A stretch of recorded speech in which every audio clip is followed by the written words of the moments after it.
We're gatekeepers of the home and the nation, relentless in prayer and intercession. Biobaku, the MD of Mobos Fashion. Can you help me appreciate her? Hallelujah. Thank you so much for coming.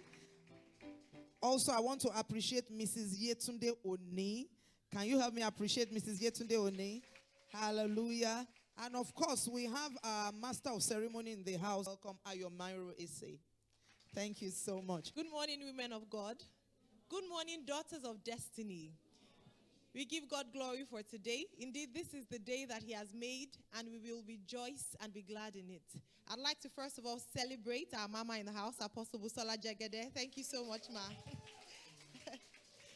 You know, Apostle Busola is a fashionista. She's a woman on fire who is also a fashionista, but today I saw her in a different light. I had to almost wash my face. Is it the same? Am I lying? Is she looking like about 10 years or 15 years or 20 years younger? Can we celebrate Jesus in her life? Thank you so much, ma. God bless you. You look resplendent. So happy birthday in arrears again. We celebrate you. God bless you mightily. Yes, you can celebrate, please. Celebrate the gift of God. Thank you very much, ma. Now it's time to celebrate yourselves. I mean, I see beautiful women in front of me. I thank God for your lives.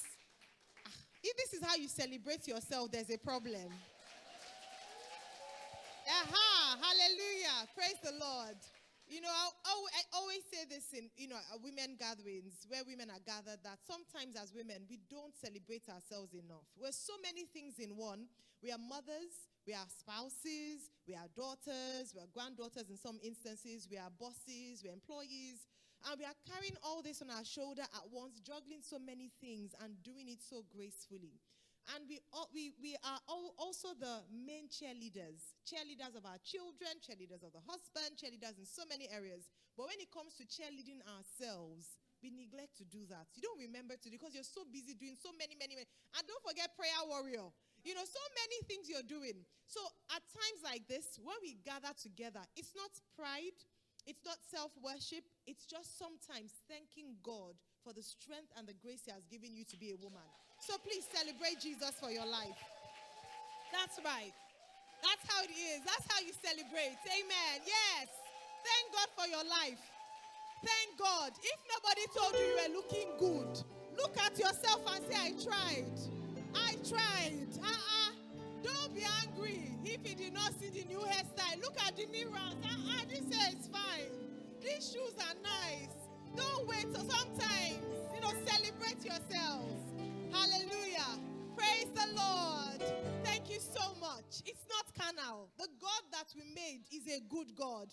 He's a beautiful God. The Bible says He saw all that He did and He thought it was good. So God celebrated Himself. He saw it and He thought to Himself, this is good.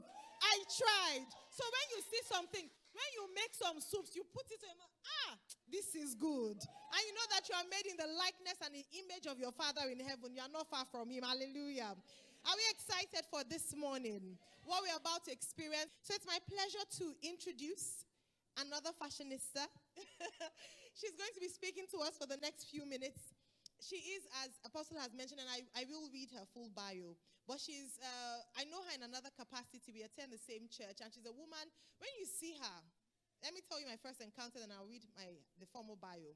When you see her, you think, this woman that likes fashion. She's fashion, prayer, maybe her prayer will be like, in Jesus' name, God bless you, the Lord will honor you. Oh, Lord, just, give God. The day she led prayers, and I was there for the first time, I was like, you just take a second look, like, my goodness. There's a saying that don't be fooled by my heels. I am a warrior in heels. Don't be fooled by my makeup. I know how to slay. I'm not just a face slayer. I know how to slay demons and devils. Hallelujah. So I really thank God that, we have such great mentors, people that we can look up to, who are fashionable, look after themselves. But when it comes to time of prayer and time to engage in warfare, they are very solid, to the glory of God. And so I'd like to introduce our first speaker for this morning, who was born over 4 decades ago to the Christian family of Chief and Mrs. R.O. Afilaka of Ijesha extraction. She is a graduate, Bachelor of Arts, Education in Economics from the Ahmadu Bello University in Zaria. She's an alumna of the prestigious CEIBS, IESC, and Harvard Business School. She's a devoted Christian and a minister at this Present House Church in Lagos. Her faith in God gives her the belief that no obstacle is insurmountable. A vibrant, energetic woman, she has a huge heart and grows full of more life and verve with each passing day. Her faith, persistence, and sense of style have played an important role in her success in the fashion retail business. Her company, Mobos Fashion, an omni-channel fashion retail business, started small and now has 4 stores in strategic and highbrow locations in Lagos, Nigeria. They have won several awards, including the Outstanding Boutique of the Year Award and the Award of Celebrating Change, amongst others. She is married to a successful lawyer, Mr. Gbenga. I don't want to say the surname yet, so you will know the person I'm talking about. They reside in Lagos, Nigeria, with their 2 wonderful and handsome sons, daughters of destiny to the glory of God. Can we make very welcome our first speaker, Mrs. Omobowale Irene Biobaku.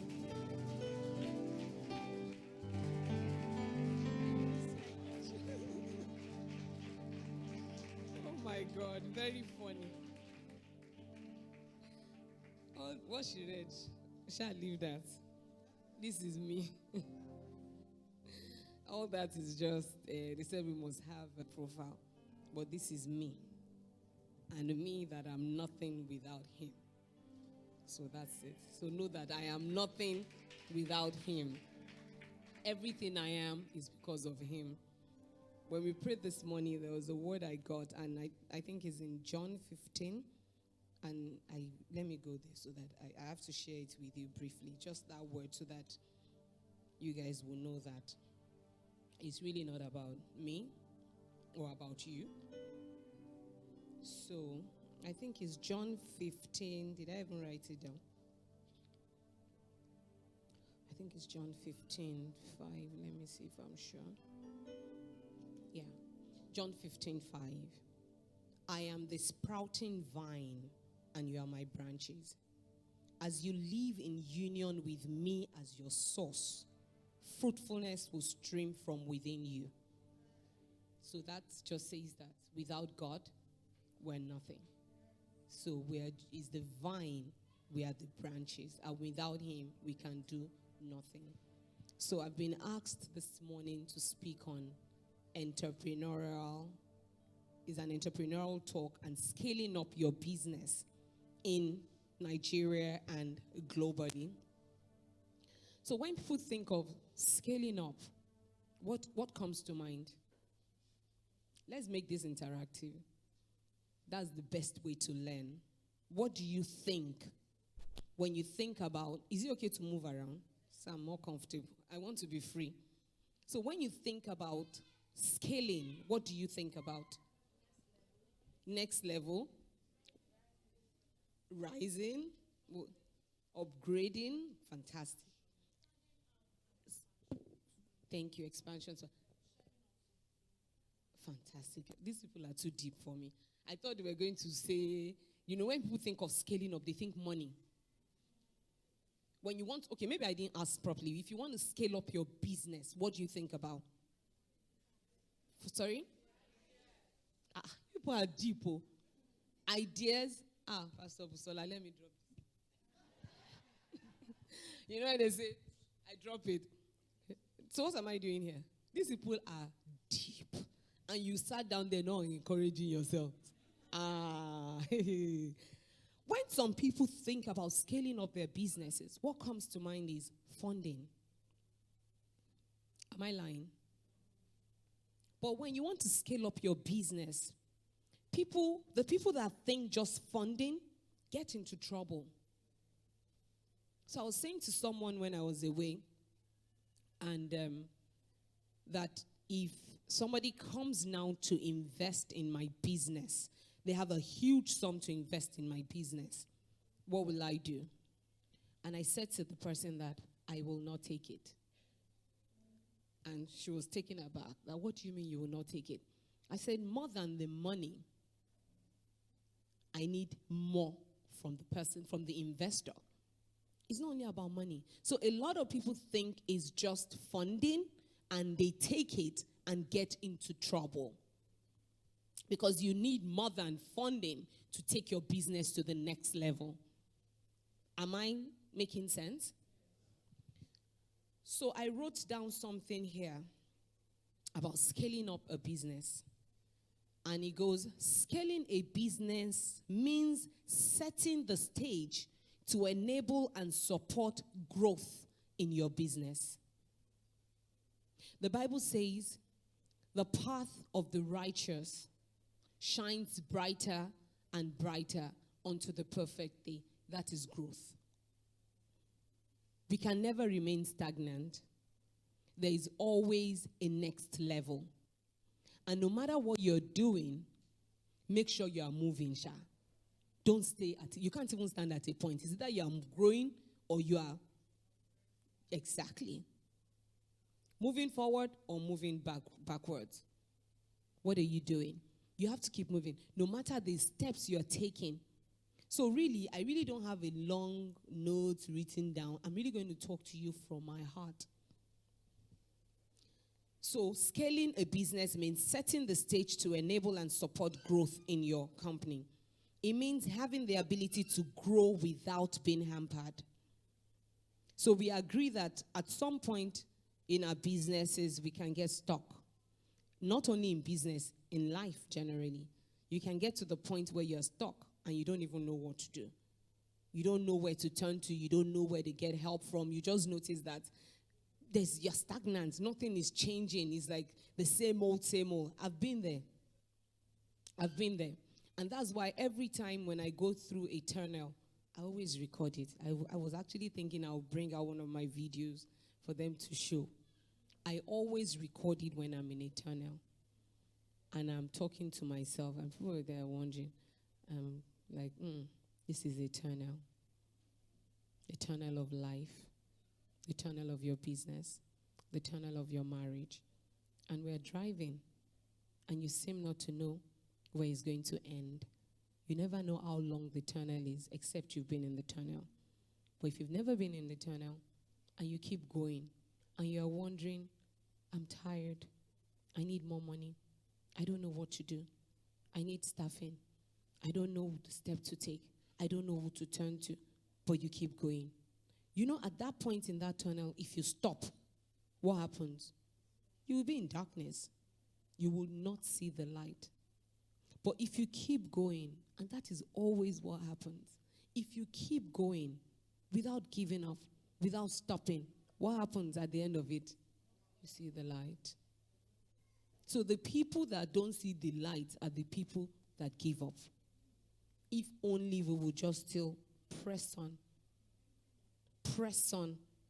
just a little bit more, and then we get there. That business, instead of just saying, you know what, I'm tired, it's not working. I say to people, have you tried everything? Some people say, I've tried everything, nothing is working. It's a lie. Be honest with yourself. Have you tried everything? You will try everything tryable. You will go to school. Go back to school. You will go and learn. You will look for someone that's done it before. Ask questions. How did you do it?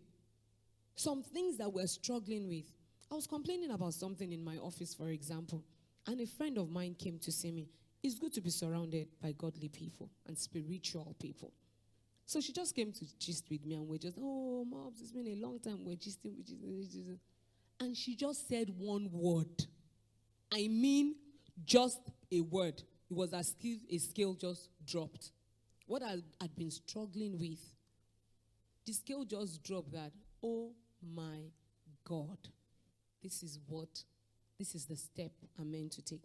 So make sure you are connected to the right people. When I say that, I'm not saying connection, because some people say I don't have connection. It's not that kind of connection I'm talking about. When you are connected to God, remember what we just said, is divine, we are the branches, and with him, we can do all things. But make sure you are surrounded with the right people. Make sure you have people you can ask questions, people you can talk to. Did we get that point? How many of you have your own businesses here? fantastic. Not only is that roof up, the whole building, I can already see it. Because the last time I was there was no roof. Abi? Was there a roof? So we're not covered that day. Hallelujah. And then I saw the roof today. Did you see my excitement? Say, Jesus. So it means that whatever, you know what the Holy Spirit was saying to me when I saw the roof? That, whatever I tell you to do, take that step. Because you don't know the end from the beginning. The only one that knows the end from the beginning is the Alpha, the Omega. The Alpha, Omega. It does not wait for you to start to end. It knows the end before you start. So he says, start this. And I'm sure when you started, you didn't even think of a building, not to talk of a roof. And now that structure is up. Do you now not believe the God that says is faithful to complete all things? Whatever he has started is faithful. So he spoke to me sitting down right there. So whatever business, even if you don't own your own business, whatever business you want to start, whatever the Lord has laid on your heart, and don't wait for that audible voice and be waiting and not do anything. Whatever you desire, as long as you're spiritual people and you connect to God, whatever you sense that the Lord is telling you to do, make that move and he will back you up. Amen. Okay. So I went to Yese this year. And, no, not Yese. Where did I meet him? Yes, I met him in Yese. I didn't meet him at Sibs. I think I met him in Yese. The founder and president of Sibs. Sibs stands for China Europe International Business School. And he said one thing that stuck with me. He said, for your business to be good, he says a good business is global. A good business is global. And I was thinking, then he now said something else. He said to be global, you need just two things. You guys, I'm sure you are looking for that something to write. I will drop it. Because the same way he said that, two things. He said humility and respect. When he said it, I said, Jesus, this guy has preached the word. Humility is the path to glory. I said, oh, wow. Humility and respect. And the truth is, I always teach my children, I tell them, be humble. It will endear people to you. It will open doors for you. When you go somewhere and you need people to collaborate with, if you go like on your high horse, they can look at you and say, Kilonshi. But if you go, the Bible even says we should be meek. If you just go, make your presentation, honor them, and see what God will do. So the guy was able to open Sibs. I think he was the one that, yes, he's the founder. So he was able to start it in Europe, in China, in Spain. And he said those are the two things that you need. And Sibs, by the way, I think is number 5 in the world. And Professor Nueno Pedro is the founder. And those are the two things that we require. But going back to our businesses, because it's about scaling up and being global. So take those two things and keep it. But going back to our businesses, we want to scale up. But how is your business? We all want to scale up. You guys have said it, expansion, new level. So what do you do to go to the new level you want to attain? Is it just money, like I said? Absolutely no. Do you have a proper structure in place for your business? What business? I don't care what you're doing. No matter the kind of business, even if you are selling pure water, do you have a structure in place for growth? Because we have said as Christians, and we are connected to what? The source. We are connected to the vine. And our path, because we are lovers of God, will do what? Shine brighter and brighter and brighter unto the perfect day. So there's no excuse about that. No two way. We are for growth. We are for increase. Abi? We are for prosperity. But what do you have the proper structure in place?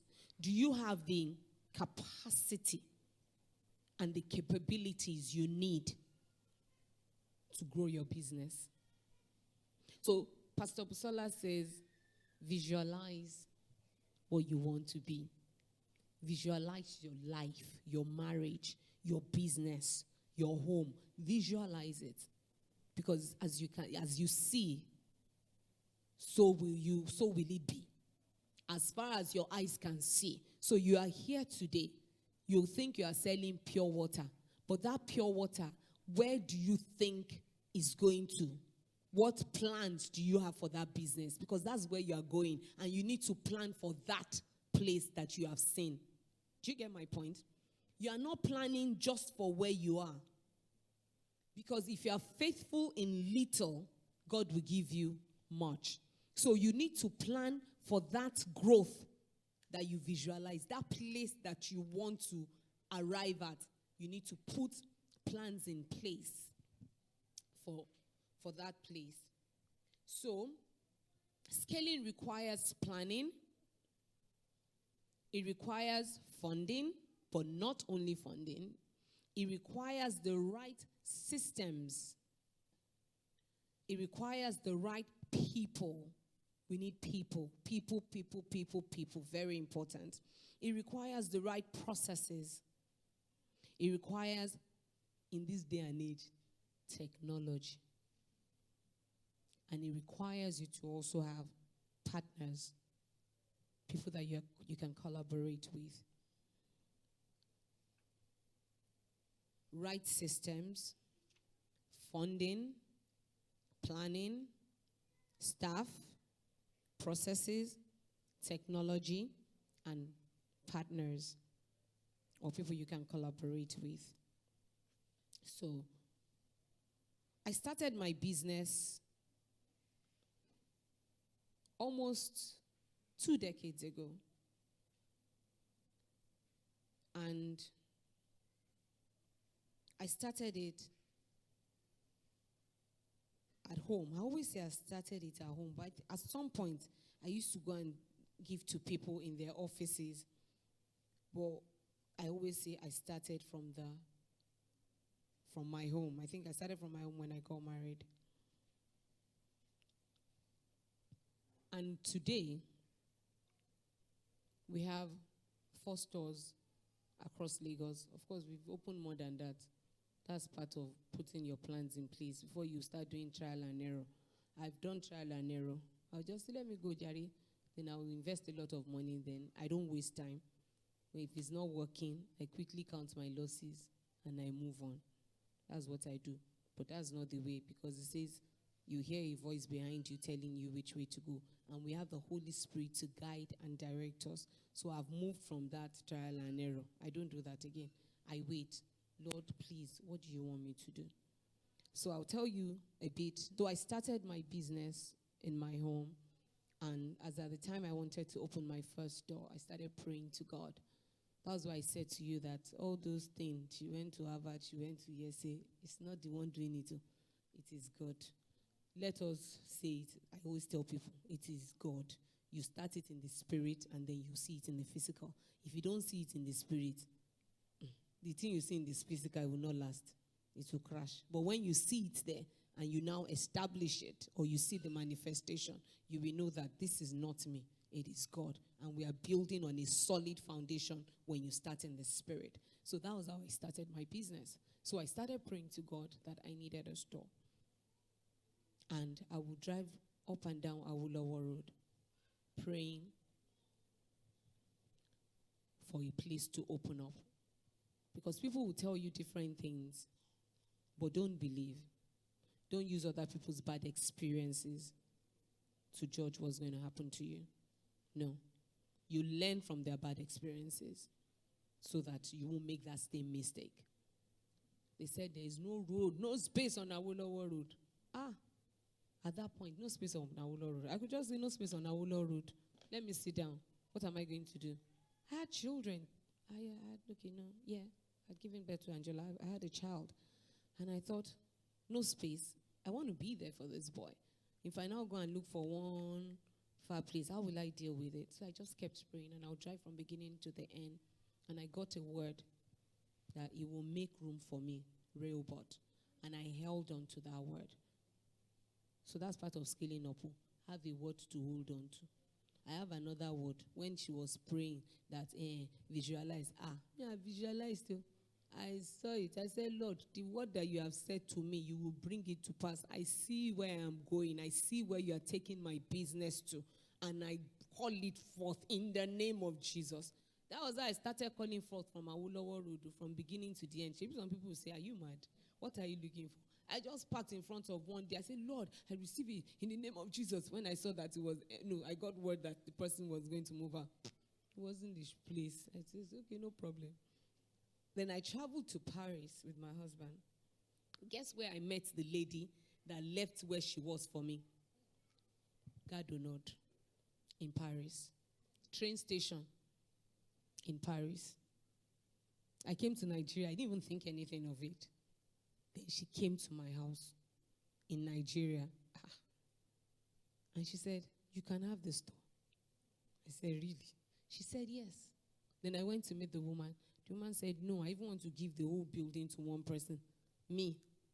That I'm just starting. How? I said, no, I can't. I only just want that small space. And I traveled to have my second baby. I came back. I had my baby October. I came to Nigeria. It was as if something was biting me in that America. November, I was praying for the passport. The day the passport came out, before 1 month, I said, I'm coming. My husband said, please, just wait for 1 month, just 4 weeks for the baby. I said, there's nothing. The baby is strong. I came to Nigeria 1 month exactly. As soon as I came back, guess who had been looking for me? The woman. She said, just take it. Just take it, just take it. The old building, just take what you want. I said, glory. So I took it, and that was where we started. But I started our home with $1,000. Then $1,000 was 120,000 naira. So we moved there, and we started doing business there. And then from there, we moved to the next store. We still kept the two for a bit. And then we moved to the third one. We gave out that one to someone else. Somebody came to look for me. It is good to always take this life spiritually. Let us not think it is what we see. It is not what we see. It is not. It is deeper than that. I sat down in my store because I am connected to the vine and I am a branch. I have to bring forth fruits. I sat in my shop. They came to meet me, to call me to come to the Palms. I said, I can't afford it. I don't even want. She said, no. What do you want? Guess what? On my terms. So you need to trust God for what you want. With hindsight, maybe I should have trusted God that old building safe, I would take it. But my faith, I say, hey Joe, this small place is all right. But when that time came, he came to beg me. He said, I should come and take it. I said, all this payment, I can't pay this. I will pay this. I can't pay 1 year. I wouldn't. They agreed to everything. So we believe God because we even call forth. We belong to that tribe that does not walk by sight, but by faith. So that's one testimony for you. That's not the main gist. So did you write down all I said? Because people like gist, the way you're looking at me, like, it's sweet, oh. Let's finish this thing. So let's write 5 steps we need to scale our business. We need to evaluate and plan. Evaluate your business. Where is your business right now? What point is your business? Take a hard look at your business and see if you are ready for growth. Because it's not all businesses that are ready for growth, whether we like it or not. Not all businesses. So you have to check. You must know exactly what your business is, where your business is, your customers, Where are your customers coming from? Who are they? Evaluate everything and then plan it. Strategize what you need to do to increase your business. If you're selling product, you need to have a strategy for growth. What do you need to increase your sales? You need to know all that. That's part of evaluation and planning. If you want to sell like 100 products, how many do you need? You won't say you want to sell 100 products and you have 50. You have to double your production, double your orders. So you must have a strategy. So if you're saying you want to, by Christmas, how much do you want to make for Christmas? Do you have a budget? Do you have a budget for your Christmas sales? Do you have a budget for if you're doing services, for example, you're rendering services, do you have a plan? What do you want to make for Christmas? Because if you don't have that, then you can't plan accordingly. But if you have those figures in place, or you have a plan that this is where I'm going. If you don't know where you're going, you will not go anywhere. That's it. If you don't know where you're going. That's why the Bible says, write the vision down, make it plain. So that you yourself, you will be able to run with it. And then the other people you are bringing on board, they'll be able to run with it. So what did I say we should do? Number 1. Thank you very much. I love you guys. So the first thing to plan is to have a budget. A target. A target. Correct me if I'm saying something you don't understand. Which one is budget in what we are talking about? Just say, it's not a budget, it's target. You must have a target. So for Christmas, this is the best season. I hope you know. How many of you do product? Only 5? More hands. So this is the best season for us.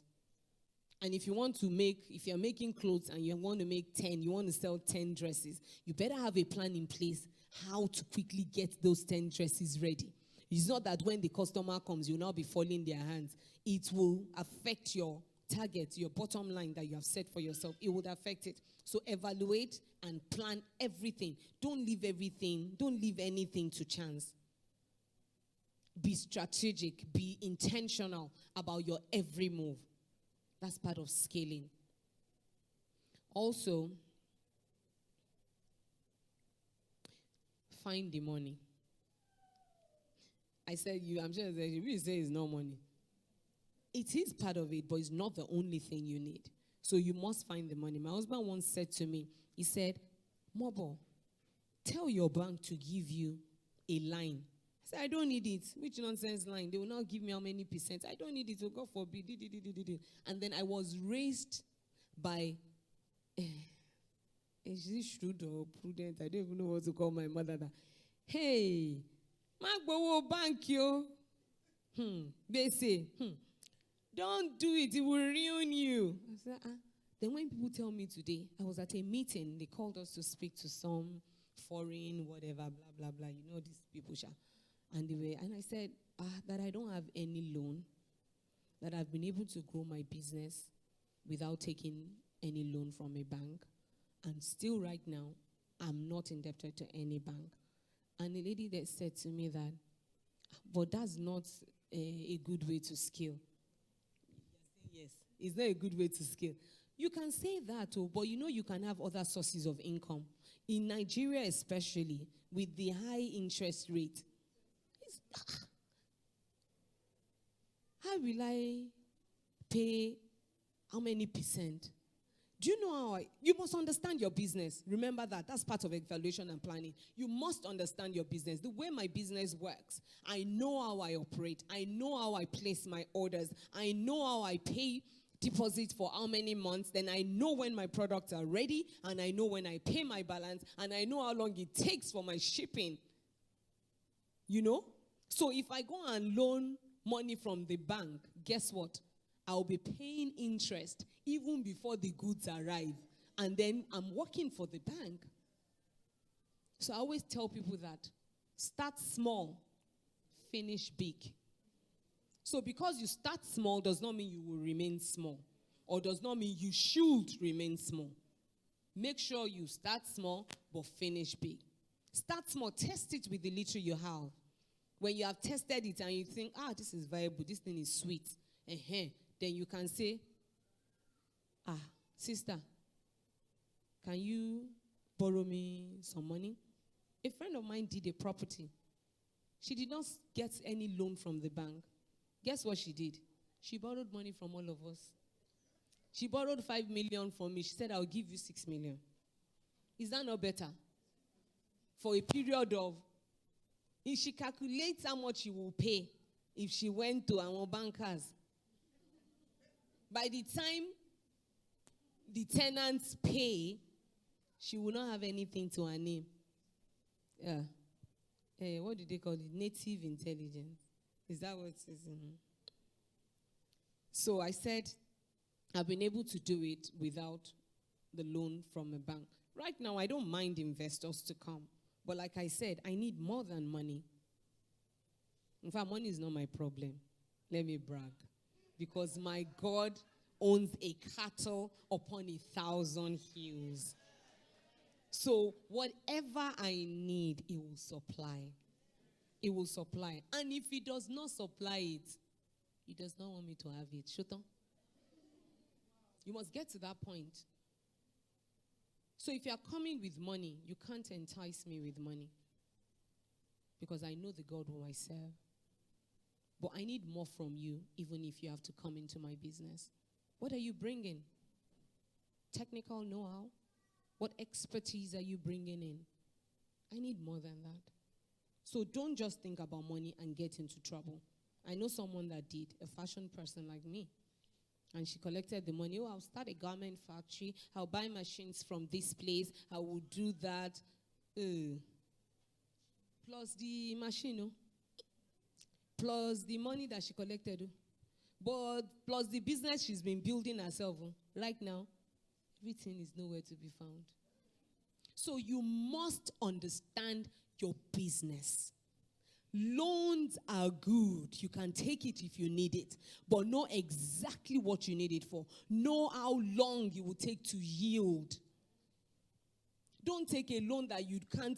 In Nigeria, I say to people, and I can boldly say it, if you can't quickly turn it around, don't take it. If are you taking loan to say,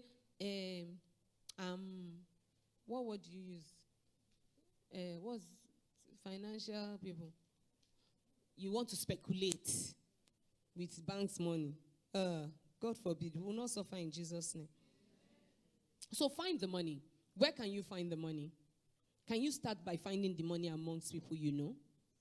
Family, friends, friend, somebody that you don't even know, but somebody that you know knows that somebody that has free funds to play around with. And some people will loan you without interest. Be smart.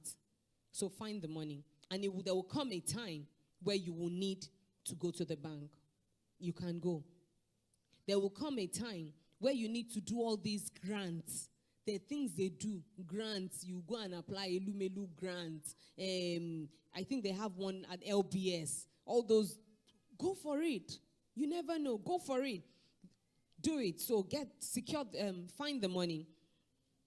And then know where, for me now is time. Thank you. For me now, I have to know where my profit places are. So the second thing is my profit places. Where are you going to get the money? Where is the money going to come back to you from?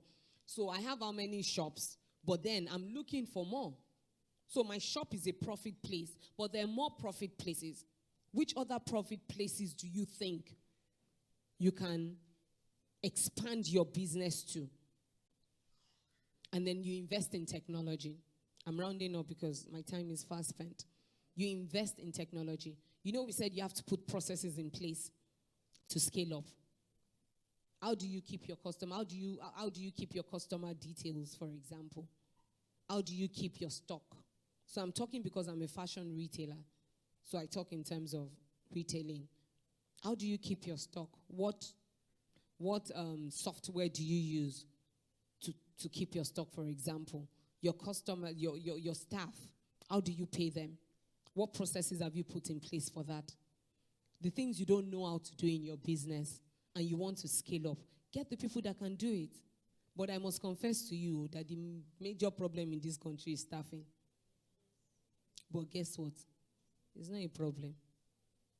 See it as something you have to conquer. So what do? Look for people and train them. So get people. So someone says, don't employ skills, employ attitude. So if you have people that are willing to work and they have the right attitude, you can train them.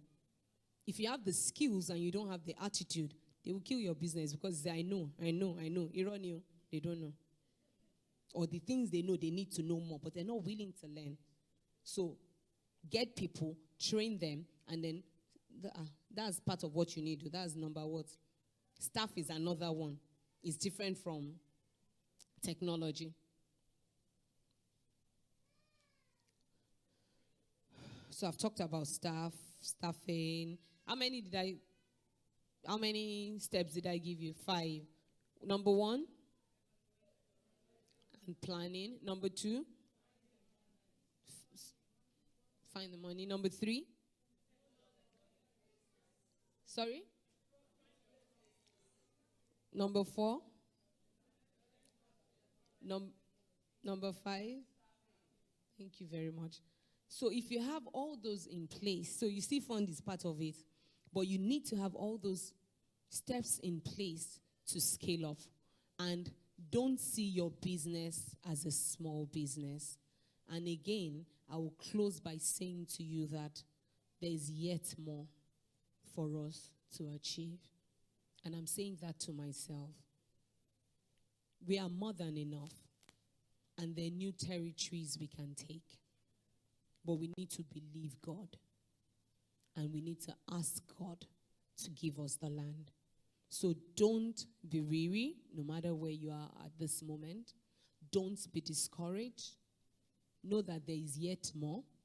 And for him to say to us there is yet more, it will give us what?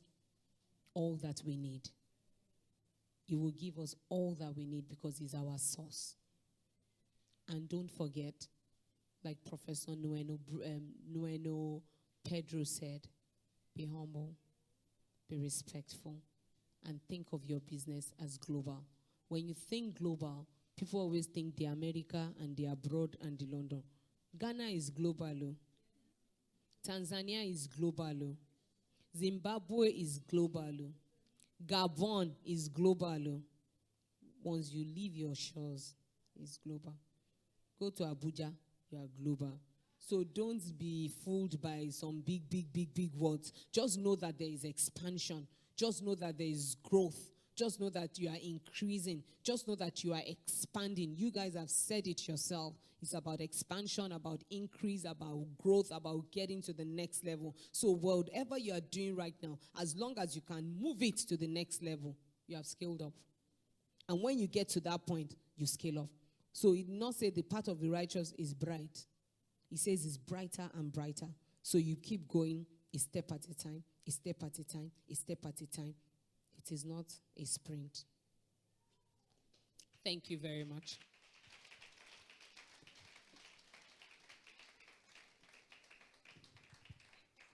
Thank you. Can we please celebrate Pastor Mrs. Omobowale, Irene, Biobaku? Thank you so much for sharing from your heart. Like you said, you weren't just going to give us textbook solutions. You shared from your personal experiences, global impact by God's grace. So think, you're not even yet ready to think global. So think. Thank you very much. Be humble, be respectful, very powerful, simple yet powerful. Thank you very much, ma'am. We move on to our next speaker. She is, I'll go very quickly because we want to have the panel session. Our next speaker is a graduate of the University of Ibadan, where she studied. She obtained a Bachelor of Science in Economics. She has had a very successful career in the Nigerian banking sector, spanning over 25 years, where she currently sits as the head of commercial banking for a reputable global bank. She's an honorary member of the Chartered Institute of Bankers of Nigeria, CIBN, Women in Business, WIMBIZ, Nigerian British Chamber of Commerce, to name a few. She enjoys creating a greater public awareness and understanding of positive family values, financial management, and female empowerment in her free time. She has been happily married for 22 years and is blessed with 3 loving children. Daughters of Destiny, can we please make very welcome Mrs. Yetunde Oni.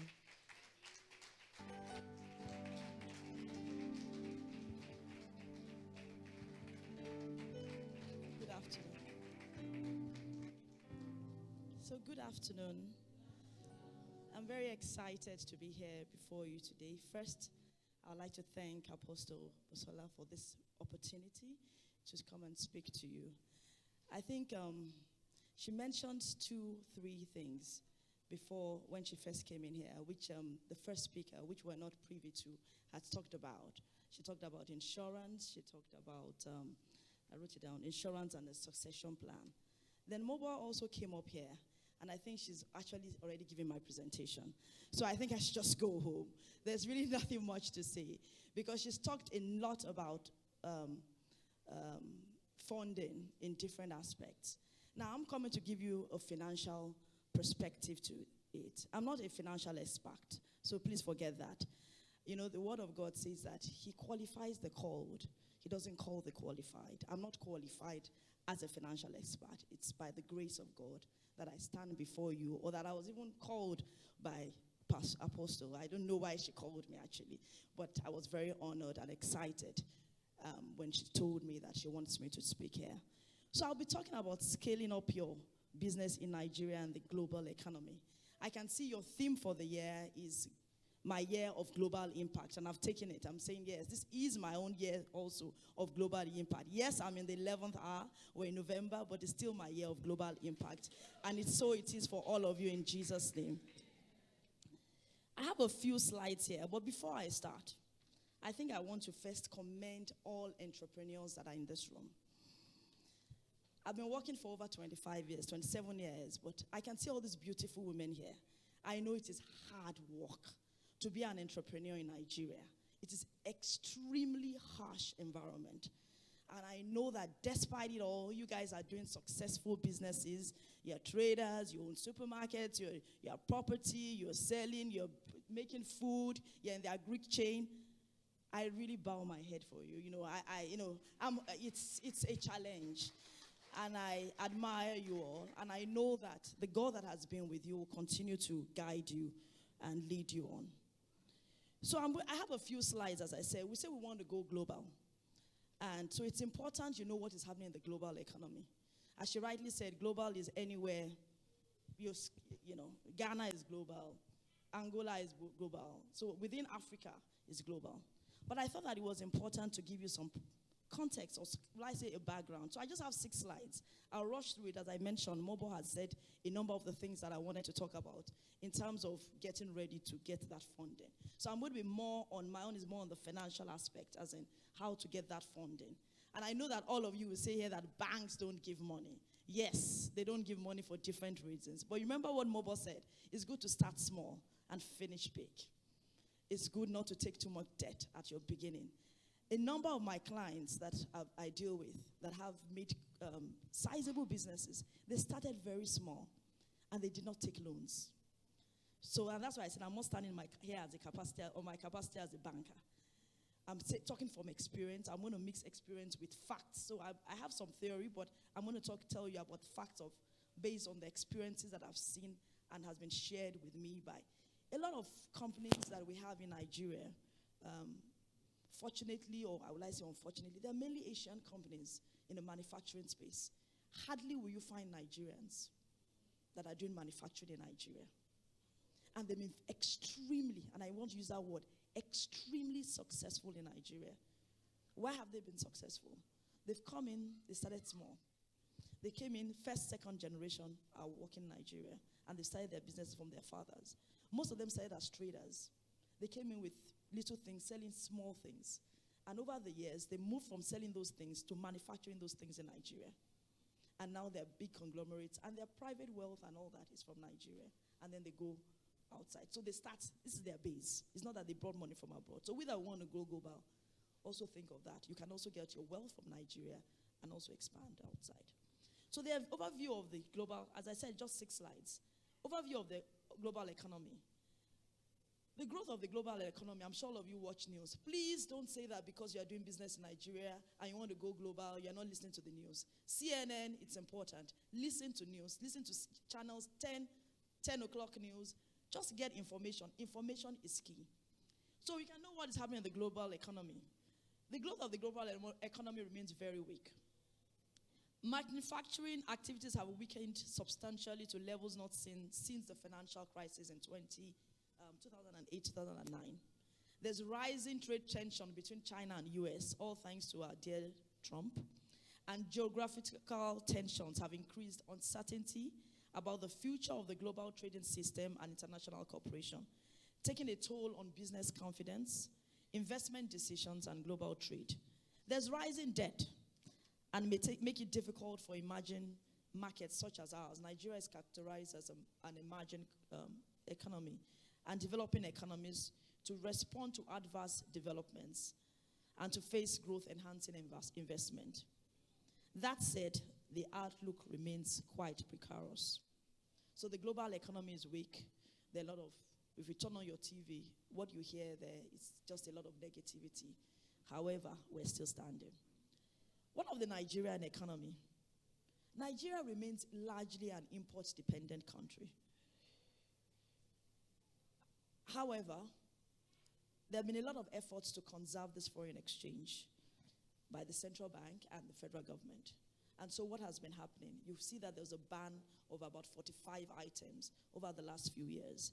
And why are they banning those items? Because they want Nigerians to start to produce those items and to protect the infant industries like yours, to make sure that you are able to sell your products. Now, what has happened recently, or what is happening, sorry, we see that the rate of population is actually faster than the rate of growth of the economy. That is a problem. So we look at China and say that they have some restriction in terms of how many of children they can have, but we are just giving birth. We're having so many children and the economy is not growing. We're coming from a recession. So in the last 2-3 years, there's been a recession in Nigeria, and high inflation, growth in the economy really muted. I think in the last quarter, growth was about 1.84%. So the economy is not yet growing as it should grow, but the population is growing faster than it is, and that creates a major problem. Our inflation rate is about 11%. Unemployment rate is about 23.1%. Then you have underemployment rate at 20%. That means unemployment is that you don't have a job. Underemployment are people that are doing jobs that are below their capacity. It's at 20%. We have 191 million people. Entrepreneurs, that means you have a market, you have demand. You have 190 million people. We have over 40 million SMEs in Nigeria. And SMEs, all of you in this room, you contribute to Nigeria economy by over 45%.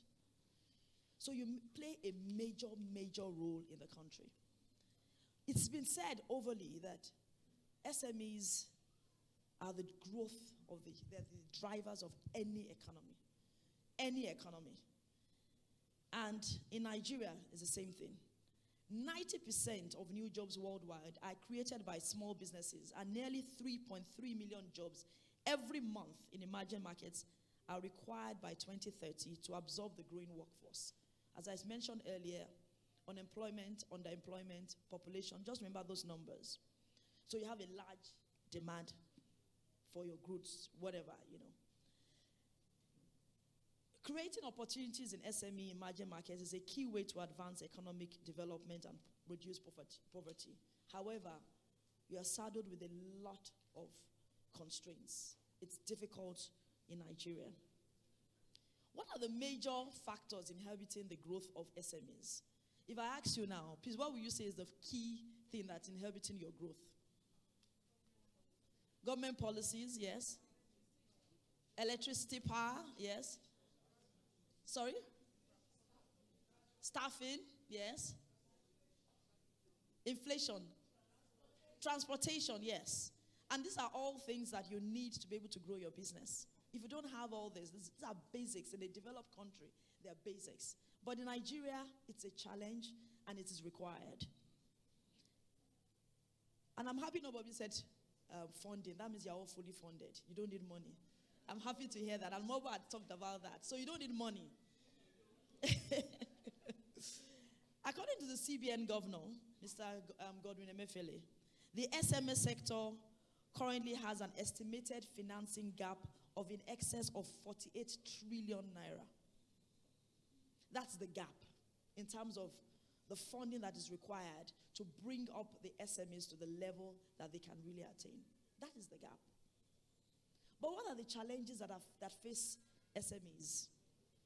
The one big thing that I see in banking that is repeated is the fact that a lot of us are unable to bring a bankable proposal to the table.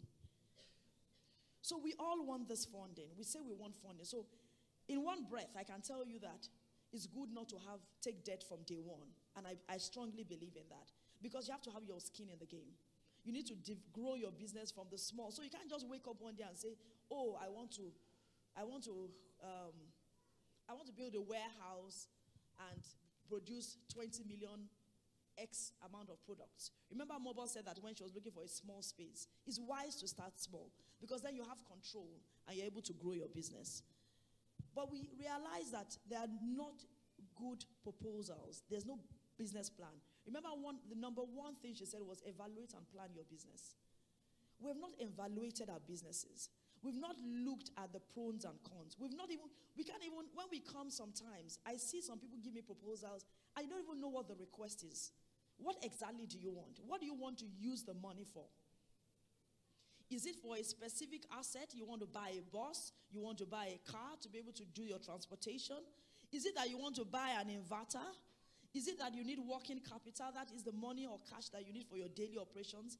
Is it that you need money for packaging? What exactly do you want in that proposal? And guess what? You don't have to know it all as owners of businesses. You can hire people to write a good proposal for you. There's so many young, very intelligent guys out there that can put together a proposal for you and that would be able to be presented to the banks. Do you know what your cash flow is? When I say cash flow, some people will look at me. I remember a friend of mine. We went to school together when QC. And she has this successful, she's a dressmaker, and she's doing very well. And she came to me one day and said, Yetunde, look, I'm struggling. I want to take a loan. I said, what for? She said she wants to grow. I said, grow what? Okay, can you tell me how many dresses, for example, that you make in a month? How much do you generate in a month? He said about. I said, no, it's not about. You have to be more specific. How many do you produce? So as I said, even pure water, how many bags or sachets of water do you sell on a daily basis or a monthly basis? She couldn't say it. So I said, well, you know what? She said, I don't know all this financing. I said, it's not all financing. You need to know. Because if you don't know, you cannot go to a bank. Because it's not your face that I'm going to use to give you a loan. These are depositors' funds. You see, people always say banks don't give money. It's depositors' funds. We are taking from an excess and giving to, from surplus rather, and giving to a deficit sector. So we're saying that people are saving, and it's your savings that I'm using and giving to another person. So it's from A to B. If you come to say you want your deposit and I can't give you, won't be happy. So I'm saying to her, I said, okay, so what do you know about? She said, no, I don't know. I said, okay, you know what? Just draw a line every day. Put the amount of people, what you have sold, and the income. Start to track it.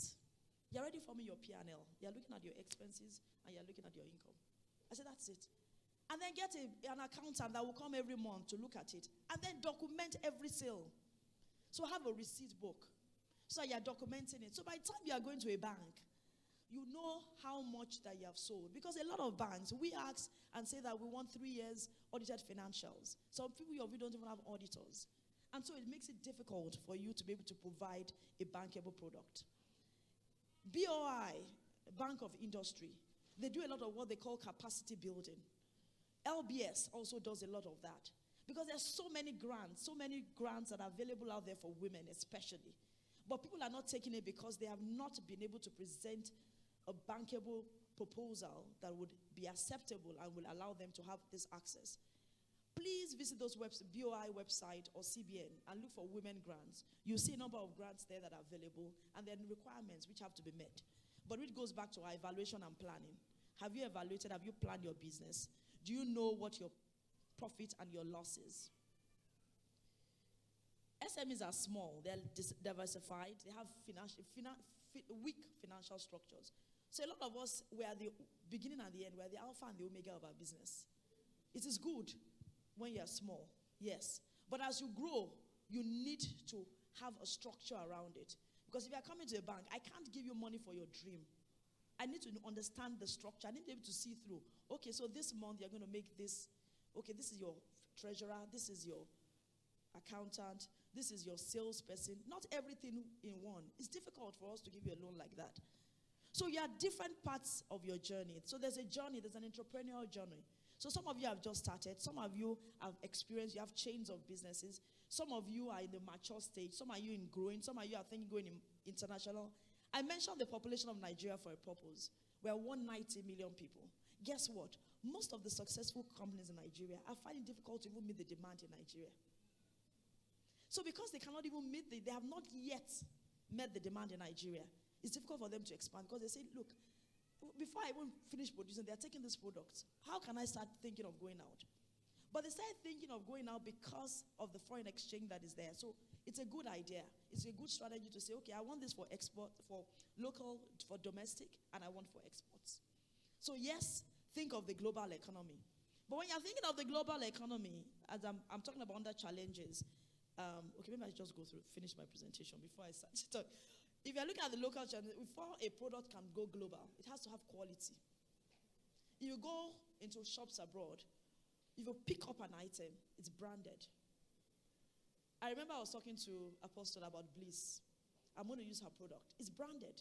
I see Bliss anything. I remember her because I knew how a long time ago when she used to sell, she had this, yes, exactly. It's branded. So you pick it up, you're attracted to it. It's good packaging. It's not just a cellophane bag. People are very discerning nowadays. So if you say that you want your product to meet international standards, then it has to have quality. If you don't have the quality, then it's difficult to sell. Then of course, the almighty lack of collateral. But central bank has done something about that. There's what they call is it the collateral management? Sorry, I'm trying to remember. It's called the collateral. What's it called now? Sorry. Something collateral management registry, whereby you can borrow against your movable assets, jewelry, cars. So there's a registry that you go on online, depending on the bank. Different banks have it, every local banks, and then you can borrow against that. There's also AGUA. AGUA, I'm sure you've heard about AGUA. Have you heard about AGUA? Okay, it's the Africa Growth Opportunity Act, which was done by the US government. And it's to promote local production and to empower women like you and I in the room. But there are requirements. Everything has requirements. 30 minutes is not for me to start talking about all the products. I'm just going to touch on them. So there are minimum requires that includes branding, packaging, I've talked about that, and of course regulatory permits. So you have to be ready. You have to get the certifications. The Nigerian Export Promotion Council also does a lot of hands-on training on how to access the export market in addition to providing required resources on various markets. So Nigerian Export Promotion Council, I've mentioned BOI, I've said CBN also, Central Bank website. You'll see a number of opportunities for you that you can convert. How do we bridge this gap? So as I said, the central bank has provided intervention funds. There's something called the Creative Industry Financing Initiative also. It is targeted at various businesses such as yours. And they encourage lending and also to achieve the job creation agenda of the government. Because these SMEs, as I said, are the engine of growth of the economy. Then, of course, we have the non-bank financial institutions. So because we're saying that banks have failed you, some people say that, oh, banks, I go to a bank, they're not ready to give me funds. They ask me for my leg and an arm. They're saying that I should bring my dead mother's certificate. They're saying all sorts of things. Oh, but you know what? Just check yourselves. Check the business presentation or proposal that you have brought. Does it meet even your own standard? Can you talk through it? Sometimes people bring proposals, they can't even talk through it. You're asking questions. Okay, so so how do you want to, or how are you going to deliver to your products to how are you going to sell? By the grace of God, I will sell. I agree, there's the grace of God. There's what the grace of God will do, but there's also what you as an individual have to do. How are you going to sell your products? There's no point having a fantastic brand and not meeting your customers or the retailers. How? So people cannot talk about that. So it's important that now we have what we call non-financial institutions, like a Lendigo. What does a Lendigo do? What they do, it was previously called Invoice Pad. What they do is that they look at you, if you have a POS. I don't know how many of you use POS here for your businesses. Good. Please start using POS. Cash is not good. You know that Central Bank is trying to promote a cashless society. And cash is risky. Cash costs money. Cash can disappear. But when you are using technology to promote your business, it's a totally different thing.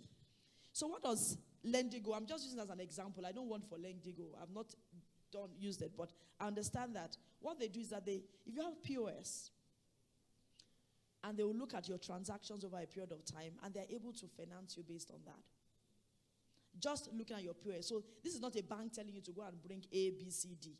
They're looking at your volume of transactions, which have to flow with the POS. Some people do invoice discounting. Some of us are distributors or suppliers to multinational companies like a Unilever, a Guinness.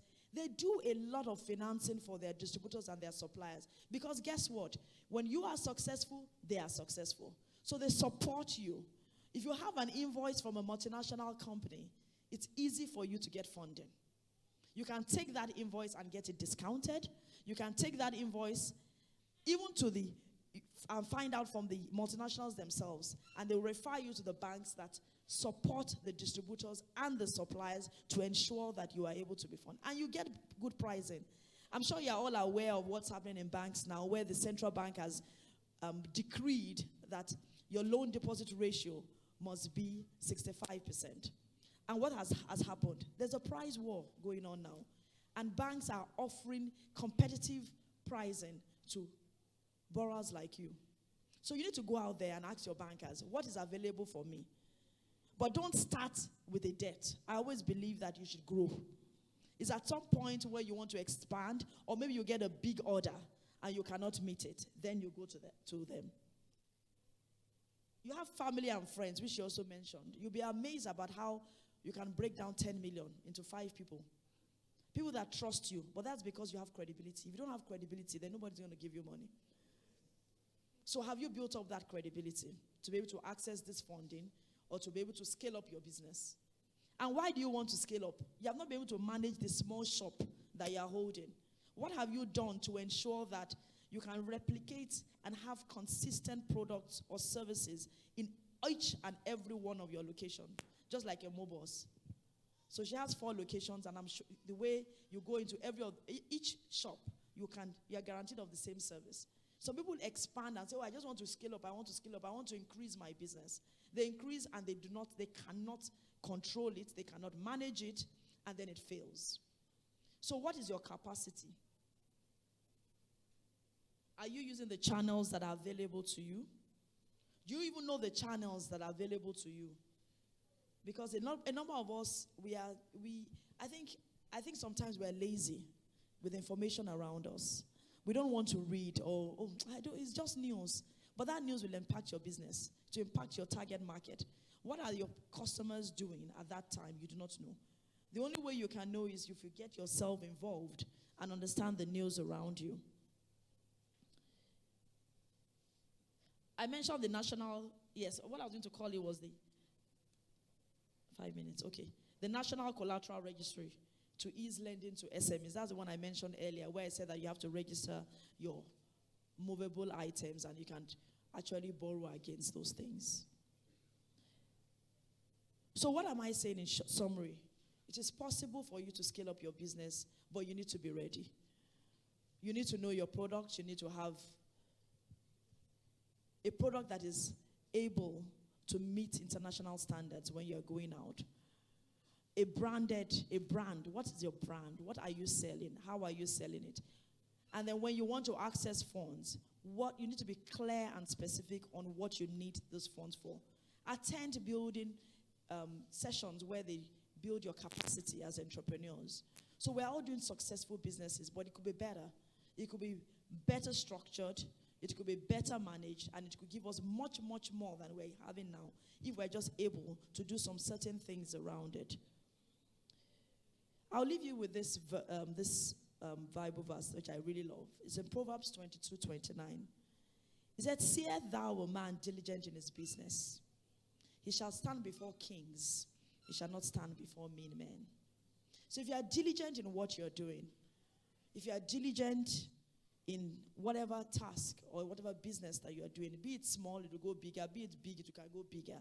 You just have to remain diligent and be focused on it. And more importantly, is to know what you're doing and to get yourself ready for where you're going to need that funding by ensuring you have good record keeping. You know your products, you know the services you want, you know your target market, and you think through how you can deliver your products and services to the bigger community. Thank you.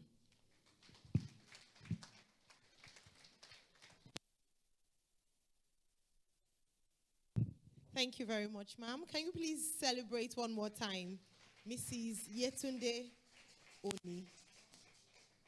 We've heard from a practical perspective with an entrepreneur telling us some of the tips with regards to upscaling our businesses, and then also from a financial expert speaking to us in terms of funding, areas we can explore funding, and the things that banks are potentially looking for or that would help proposals when it comes to obtaining a loan when we get to that point in our businesses for us to obtain a loan. Now, I know that with your presentations, right from the very beginning when Apostle Busola came to speak, some people might have questions. There are a few things that are burning in your mind, and perhaps you want a particular attention to something that's in your heart. And so we thought it was important for us to have a panel session, a panel discussion, and this will be very interactive. We will have back on stage our speakers, and we'll just go through questions from the audience for the next few minutes. For about 10, 15 minutes, we'll just take some questions from the audience and give people an opportunity. I am glad because they're not speaking to people who are not experienced. A number of us here are people with businesses, so we have real questions to ask. And I dare say that even if you have a question that was possibly not addressed during their speech, if it's something different, please, as long as it pertains to business, entrepreneurship, feel very free to ask those questions. So when you come forward, kindly tell us your name, and then if you have your business, this is an opportunity to market it a little. Tell us the name of your business and then ask your question. All right, so I would like to welcome back on stage our speakers. Please make welcome the mother in the house, Apostle Busola Jegede, a business woman herself, a successful entrepreneur, many years of experience in running successful businesses, multiple businesses. Thank you very much, ma'am.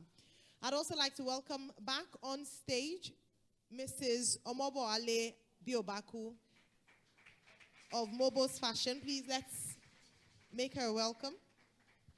And of course, I'd like to welcome Mrs. Yetunde Oni, reputable banker with over 25 years experience in the sector. Like I mentioned, I would really, because of the brevity of time, I'd love to just go straight to the audience for questions.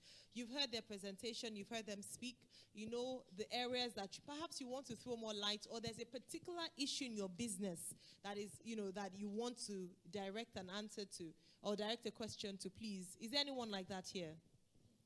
While we're waiting for somebody to respond, I picked something from Mrs. Oni when she was speaking about the population of Nigeria. Yes. and how that should inform the opportunities we have for business.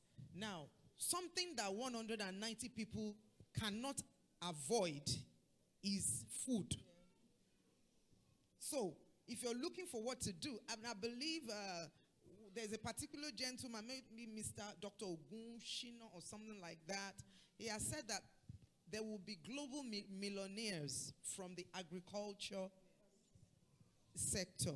So, if you're looking for anything to do, I've done a lot of business. Well, not really a lot, but the kind of things I've done since I've started events, I started from events when I couldn't work as a chartered accountant when I joined my husband.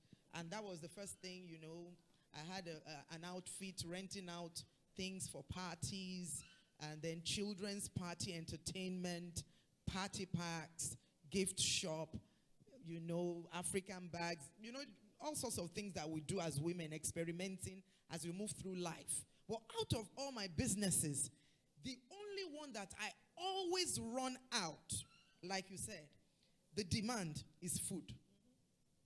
My bins would always run out. I don't know the number of bags I've bought. So please, if you're looking for something to do, go into that food chain. The value chain is very wide because 190 people.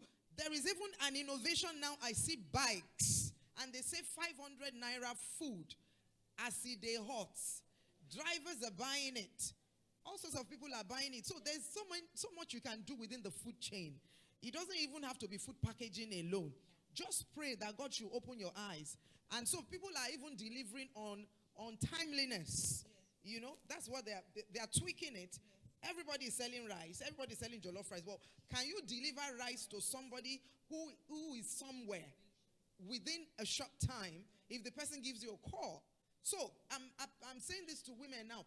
Pray and fast, and God will give you something to do within that food chain. You will never go wrong as long as your quality is good. So I picked that from the population as an opportunity for us in business. I think that's amazing because and I'm sure Mrs. Oni would corroborate with that. I work on radio, so we do the newspaper analysis every morning. And one of the things I would say, based on the CBN governor's policy and the federal government's body language on agriculture, is that the agriculturists are earning gold at the moment because of the closure of the border. And according to the CBN, they're going to close the border until January 2020, and that's speculative. And the implication of this is, how many of us still find frozen chicken and frozen turkey to buy? Isn't difficult? So what is available for you to buy? Local chicken. So the farmers are cleaning out. How many of us have seen rice, foreign rice to buy? What can you see? Local. The only thing I'm sorry for is that they didn't give us enough time, because a lot of people would have gone into agriculture. Because now what they are grappling with, what they are grappling with is trying to meet the demand. So now we have rice with stones. They didn't even have enough time to refine their products because perhaps they didn't know there was going to be such a rainfall. So the policy of the government doesn't look like it's going to change. They are big on agriculture. So just to corroborate what Apostle Busala mentioned, that even if you want to make agriculture, I'm looking for online agricultural platforms to even invest in, because I know that, like she meant, and then there's a huge value chain. So beyond, if you don't want to make the food, cook the food, there's the actual farming of it. If you don't want to do that, there's packaging of it. Some people's business is packaging. Others is the transport side of it. So there's so many aspects. So even if you're doing one business, please consider that area. It's a big deal. The government is really focusing on that at the moment. Okay, so with that, so I hope we have burden, because I'm looking for ways to go into. If I had bags of rice, I'd be making a killing this Christmas, because Christmas is here. People are going to eat rice. They're going to eat chicken. They're going to. I had to buy old layer chicken recently. I can't remember the last time I bought it because there wasn't any other one available. So you would get there to the market, and the only one that is available is those that are made by our farmers here. So they don't even have enough. You're even begging, just give me any one. The guy was like, this one is sold in for 4,000. I said, give me, I'll buy it like that. So imagine the profits that people are making at the moment, and Christmas is coming. People must do Owambe. KFC, they must sell chicken. Chicken Republic must sell chicken. So you understand just the amount of money. Yes, and they're healthier. They're healthier. So just to buttress that point, if you're thinking of an area to just quickly, get into. All right, let's see. Do we have questions? Okay. Thank you very much. All right, I'll ask. Oh, right. This is 2 in 1. These are 2 questions. First one is, how do you stand out? Create good relationship with your customers, especially if you do online business. This is wonderful. And so I maybe just expand that e-business. So we've seen some people create a fortune on platforms like Instagram. It's a free platform and people are positioning, just like what you mentioned, technology, positioning themselves and making a lot of money from there. How can you better position yourself? The next question is, how important is registering your business name or company before starting a business? So very good question. Thank you. Which one do you want me to answer?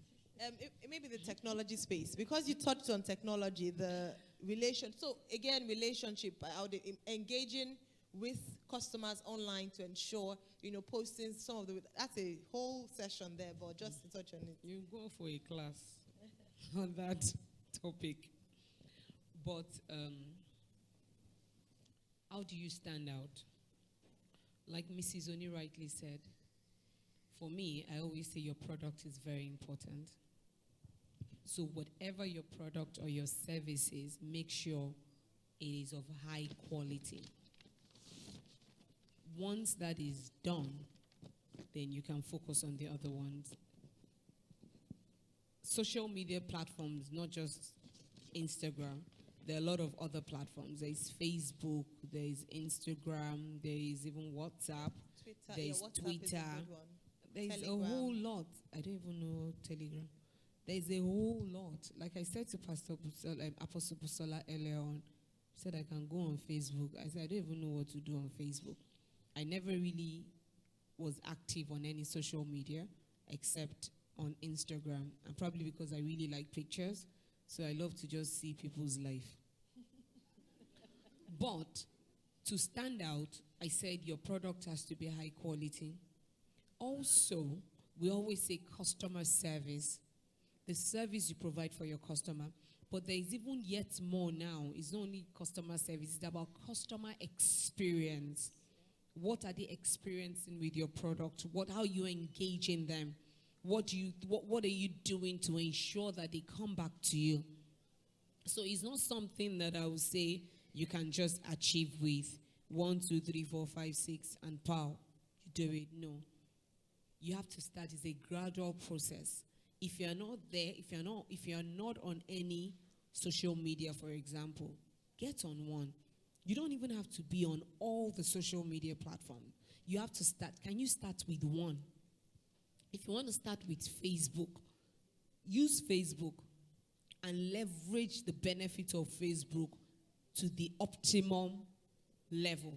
Then you can now decide to add Instagram, because you can actually open all the social media platforms and they're not doing anything for you. It's not yielding anything. I read, who sent me a message and said to me that, I read it somewhere, that someone made 15 million in a day or something on Instagram. And I thought, even me, say, if Mobos have not made 15 million. So it got me thinking that, what are you doing? You're not doing something right. You need to up your game. We need to up our game. So that's the way you can. Your product, number one, your customer experience. And when I say customer experience, I'm not saying that you have to, social media, different things happen there. And we are Christians. There's some things you will not do. So you must know your boundaries. I don't know why I'm saying this. You must have a boundary. There's some things you will never see me do. I'm sorry. Just because I want to sell business. Because I want to sell shoe and bag. And I'll be doing... Yes, I can even dance. But I won't even dance if don't let me lie. I can dance to God. I can scrap. But, just know your limits. Be guided. Really, be guided. Because some people will do anything just because they want to get noticed. They want to sell. And after I sell, what else? There is no need. Be guided. Make sure your product is of high quality. That is very, very key. I tell people today that when I started my business, it was my product that attracted people. And what did I start with on Awolowo Road? I did my windows. There's no way you would drive on Awolowo Road when I started my business that you won't turn. Because people were not into visual merchandise. They were not into the display of their windows. But my windows, oh my God, I would dress it up as if they want to take the next step for that party. So you would drive, you would turn, and you would step in. And I attracted people just by doing that. So you must be innovative. You must be creative. What can you do differently? I always say to myself, what can I do to stand out as a sore thumb? I don't want to be like the next person. I never wanted to be like the next door beside me. No. Let me be the standard that they look to. What is Mobos doing? What is she doing? Why is she, how come she's able to do all this? So you have to think, read, ask questions, read, research, and pray. God will give us witty inventions. What is it that you can do that they will say, who is that? Everybody sells clothes, so don't get it wrong. You are not the only one selling beans. Everybody, they are selling beans. People are selling gari. But how is your gari different? Somebody did gari, and she did gari, sugar, and granite in a pack. What do you mean? He has targeted the masses. They drink gari when they are tired. People, they drink bread and 7-Up.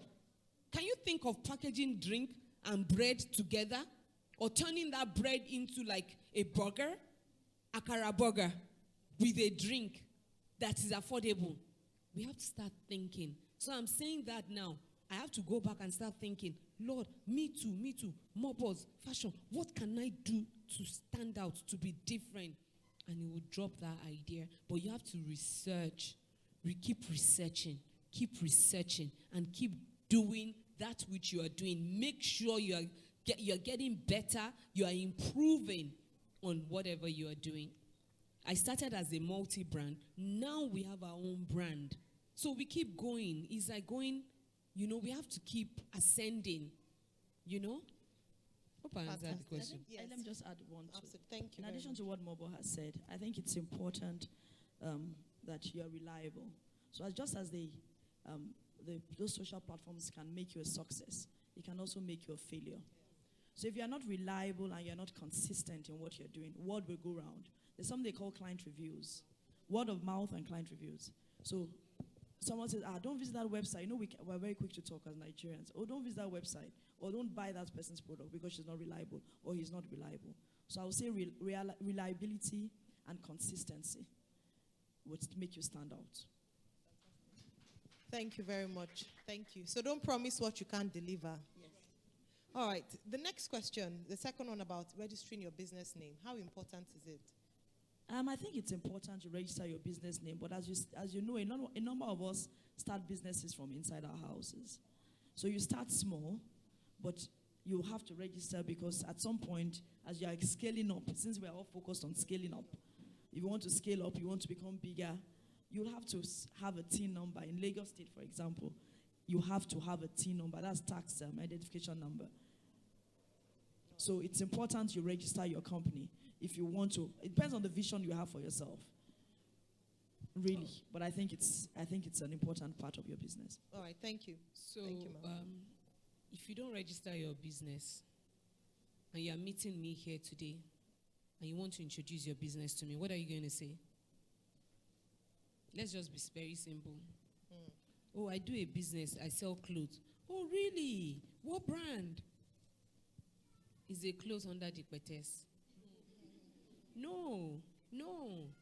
When I started my business, even though I started from home, while I was in school, I registered a company. It's not, don't say, it's expensive to register. I registered a company when I was in school. Guess the name of the company? In fact, I registered two. But the one I can remember, Vashti. Later, I now realize that Esther, Vashti, was dethroned because of pride. Quickly, I dethroned the business. So my business now would have been called Vashti Boutique. I said, power of name. They would have dethroned me long ago. So you have to register your business. It's very important because that is the name you will be called. They will call you by your name. And what is the name? Even Jesus Christ. God said to Mary, you will carry a child and he will be called Jesus, Emmanuel. All those names. You must have a name. So register it. It's not tough. It's not difficult. You don't have to go through a big lawyer. You can even go and find a way to do it yourself. I realize that sometimes if you go ahead to do your thing by yourself, you will pay less. But you have to be able to go through the trouble. There was a time what's that thing they do? Passport. Renewed my passport when I was a long time ago. Guess where I went to? I went myself to somewhere in Magodo to renew my passport. I didn't use any other person. I paid 6,000 naira. Then my mates were paying 20,000 or so. I paid 6,000, but I went through the trouble. So sometimes you must be ready to go through the stress, but make sure you do it, whatever you do. It is so important. Not even now. If you were starting like how many years ago, I would say maybe you don't need to. Now, you have no excuse but to register your business. We have grown beyond not registering our businesses. I'd just like to finalize on that matter. It's kind of a women's thing that women, some of us, we are lax in certain areas. You know, we don't like men to put us down. We say a lot of women equality, gender equality, but there are certain things that I've noticed about women. Some of us are very spiritual, but we're not practical. Say, God gave me the name. God gave you the name in the dream. But you didn't register it. Somebody else is using the name. They can sue you. You know, even in our ministry, we had an experience like that, a live experience, which I've shared with so many people. In Europe, we're not called Daughters of Destiny. We're called Busola Jegede International Ministries, because a ministry in Europe, in London, it's called Daughters of Destiny.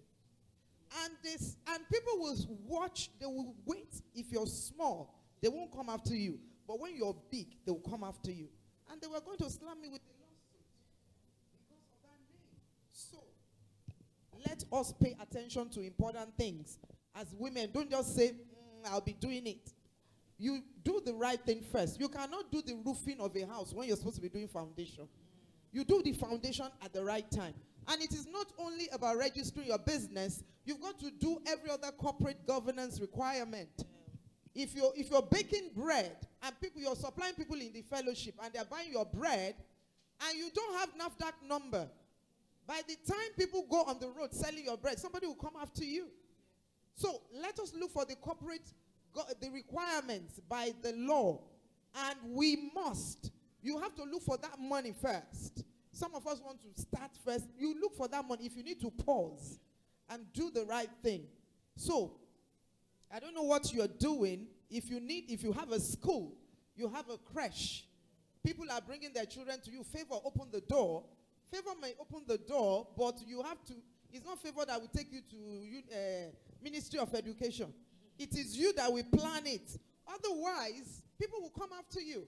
And then a lot of people come to me to start solving problems that I feel like slapping them.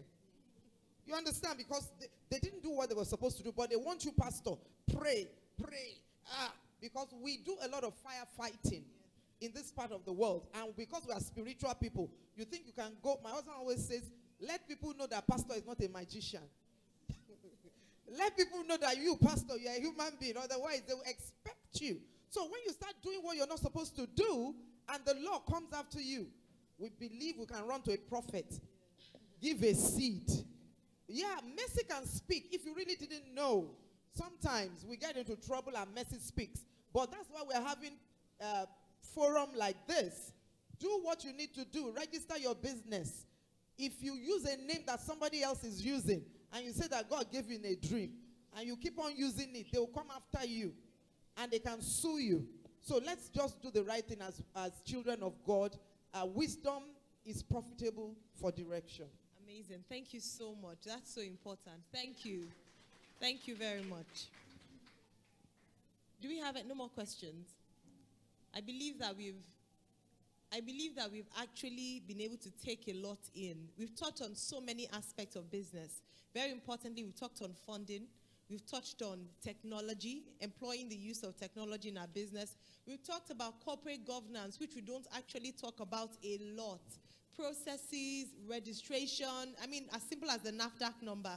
I don't know how many of us who are into food business and actually have gone through the process of, we say, oh, it's tiring.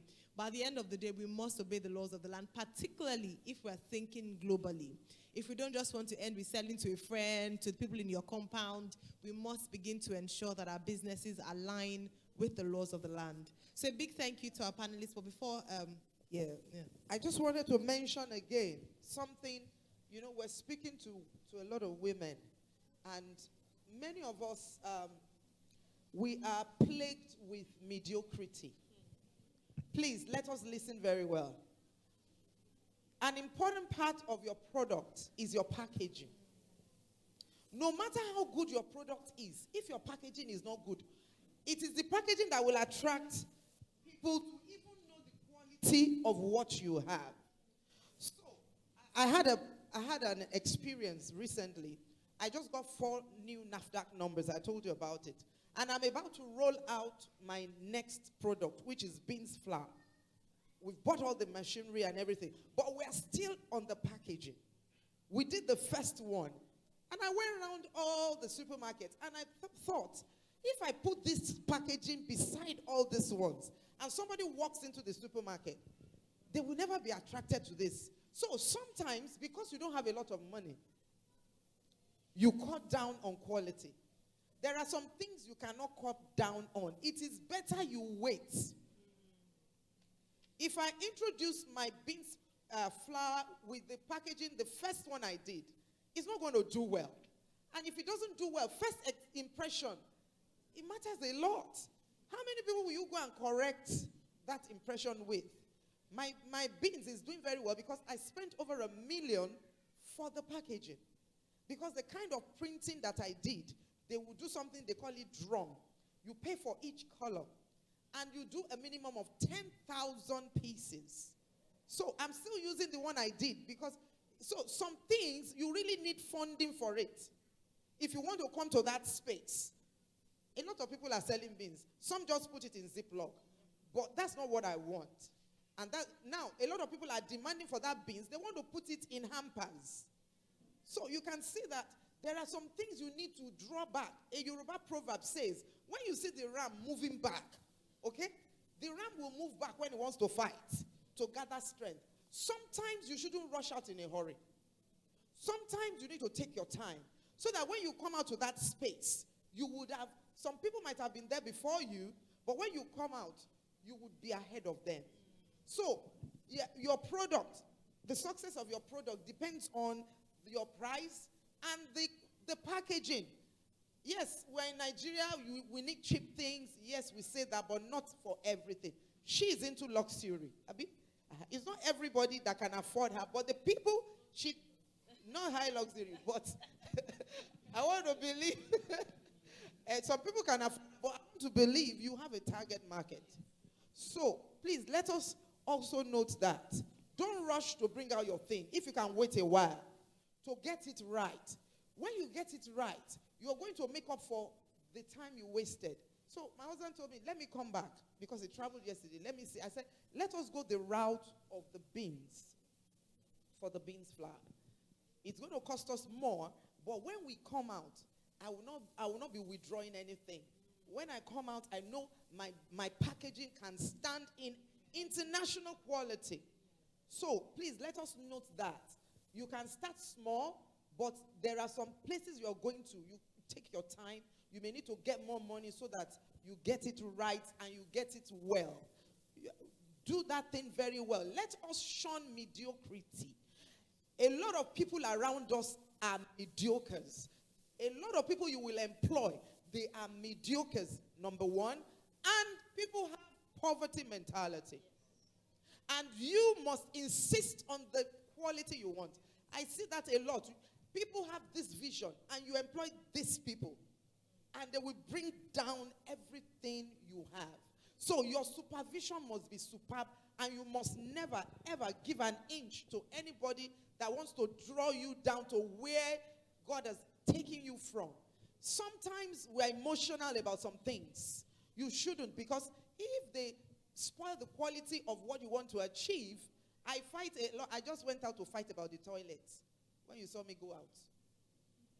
Some of you don't. Yeah, we have to talk about these things.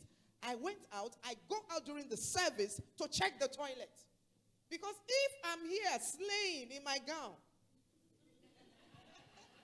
and somebody who is a first timer goes to the toilet and sees the toilet and wonders. So they are always on their case. During service, I go out to the toilet. Do we have toilet roll there? Is there air freshener there? If any toilet is not working, what's the plan? The cleaner must be stationed there. You have to watch it, because this is where you are going. The minute you turn your back, some people you employed, they will do like this to you. They say your wahala is too much. No, it's not your wahala. You know where you're going. You know what God has shown you. So to carry people along sometimes is not only about motivating them. Sometimes you got to be strong. So that, like you said, they don't fall your hand. People are ready to tear down what you're building. So you have to be firm about it. Whatever you insist in your salon, if people walk in and your girls don't greet and you don't correct them, the impression that people get is what they will take away. If you like, let your husband give you 10 million to do the salon. Are you the one that will do the hair for everybody? So please, let us note all this, because I see a lot of women, they start good things, they cannot continue. They start it, they cannot pay the rent. And they come back to the pastor to pray. A lot is in your hand. Hard work, you yourself, you must be hardworking. Every process of what you are doing, you must know it. So that when anybody leaves, sometimes, last December, I was the one sealing beans. Or which December was it? I was the one sealing my beans because my girls left. So please, let us all come off our high horses. If you want to succeed in life, if you want to succeed in business, you must be hardworking. Don't take mediocrity from people. Shun it and reject it. It is that standard you want that you insist on. And if anybody is not ready to comply, let them go. Let them go. And thank you so much. Thank you, ma'am. I think it's, in addition to what Apostle has said, I think it's having a spirit of excellence. Yeah. Having a spirit of excellence in anything and everything you do. So that everything that is associated with you and your business smacks of excellence. People see it and know that, oh, this is a product, this is a service that has been thought of, and that they have an excellent standard. You'll be amazed at how that stands out for you when you go out and you need funding for your business. When you go out and you need to, and people, you attract the right people into your business. What I was going to talk about again was to say something about funding. I'm saying funding because, yes, I'm talking from the financial aspect, and I think it's important. People know that there are avenues and opportunities for them to access funds out there. Also because it's a time for women. I don't know if you feel it, but there's a lot of grant intervention funds that are out there for women. But you need to package yourself well and be ready to meet the requirements. The requirements are not very steep, but it starts from how you're running your business on a day-to-day business. Because by the time you are running your business, then you'll get to a stage where you can now approach, because you'll have the requirements that are required for you to be able to access these funds. And some of them are even a single digit. So don't think that it's only people that have business of millions and millions of nairas that can access it. You can access and can use it to grow your business. And then also, please also leverage family and friends. That's the first community you have. That's the first level of credibility that you can actually display.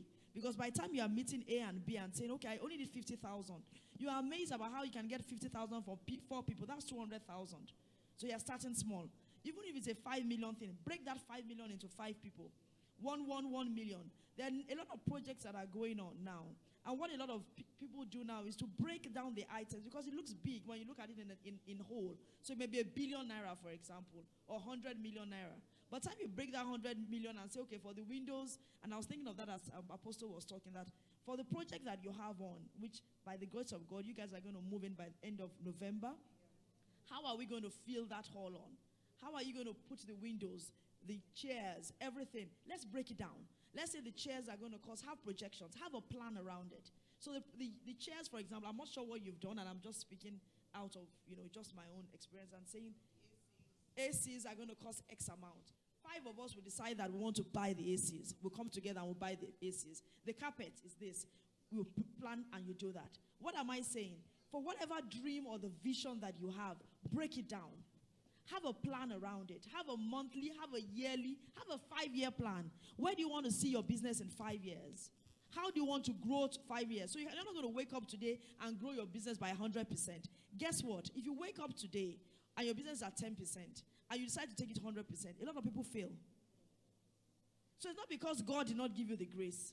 But there's some things that you have to do. There's a place for spirituality, I always say, and there's a place for things that you have to do. So after done all, stand. That's what the Bible says. After I've done all, not before you've done anything. So a number of things that we need to do. Planning is very, very critical. I can't emphasize it enough. It's important because it helps you to drive towards a vision. It helps you to know how you are going to achieve things on a monthly, on a daily, on a yearly basis, and then you'll be amazed when you get to that place that, oh, I planned for this and I got it. And you see your business growing in leaps and bounds. So you start with one product. Before you know it, you're going to 2, you're going to 3, you're going to 4. But you start from something and you start from a plan. So please always have a plan and have the spirit of excellence in anything that you do. Thank you so much, ma'am. Thank you. Can we please give a round of applause to our panel? Thank God. You're not clapping enough as if you appreciate what they have shared with us this afternoon. Thank you, Apostle Busola. Thank you, Mrs. Biobaku. Thank you very much, Mrs. Oni. At Daughters of Destiny, we want every woman to know that help is always available. We are here to offer godly and practical counsel for various issues peculiar to you as a woman.